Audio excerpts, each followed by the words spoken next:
Majority leader have criticized the united opposition in their recent remarks regarding the 4.8 trillion shillings budget presented before Parliament by Treasury Cabinet Secretary John Mbadi.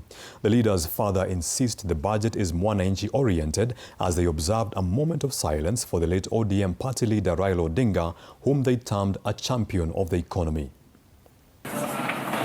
Politics found its way in the 2026-2027 budget reading by the Treasury Cabinet Secretary.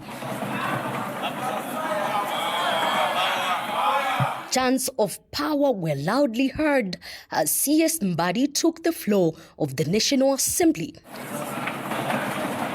The National Assembly Majority Leader Kimani Ichung'wah criticized the opposition brigade led by Wiper leader Kalonzo Musyoka over their people's budget, which they presented to public yesterday, terming the united opposition clueless. If you live in the past, you cannot forge or fashion an agenda to move the country forward. As we welcome the Cabinet Secretary, I took liberty, Honorable Speaker, to inform those confused leaders out there to stop living in the past, to come to the present world under the new constitution, where Parliament and indeed the National Assembly is one with the power of the past. Ichung'wah's sentiments were echoed by Junet Mohammed, who led the House on chanting ODM, praising the broad-based arrangement on propelling the economy. ODM. Can you repeat after me? ODM.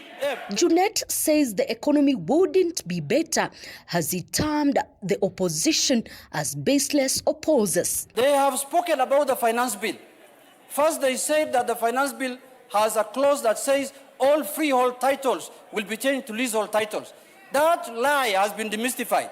Now they have nothing else to say. Former National Assembly Speaker Justin Biden Muturi had criticized President William Ruto for being away while the budget is being read. Speaker Wetangula, in President's defense, says it's not a requirement for him to be present during such occasion. The President of the country is under no obligation to attend Parliament on the day when the Cabinet Secretary for Treasury and Planning comes not to read a budget, but to make a statement and give to the country his revenue-raising measures. Meanwhile, Kiharu Member of Parliament Ndindi Nyoro says the country might sink into a debt if the government won't seek any alternative means of dealing with the ballooning debt. Out of the 4.8 trillion Kenya shillings budget, it is important to know that we continue to dig the hole of borrowing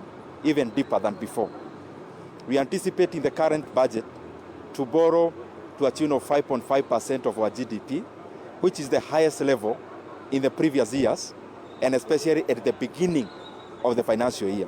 While criticism continues in regards to the budget 2026-2027, now a showdown is expected before the National Assembly, with members of the opposition vowing to shoot down the Finance Bill 2026.